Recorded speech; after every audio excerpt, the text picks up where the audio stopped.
وقع انفجار في السيارة نتج عنه مقتل 4 أشخاص يعتقد أن أحدهم على الأقل كان قائد السيارة، واشتعال نيران في عدد من السيارات.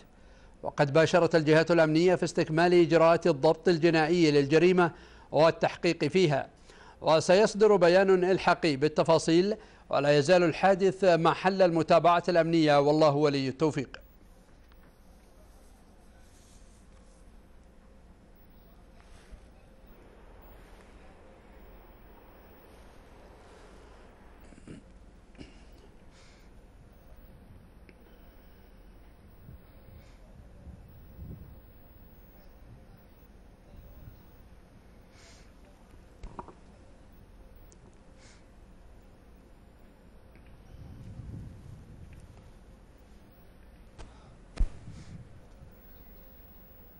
دكتور الله حياك.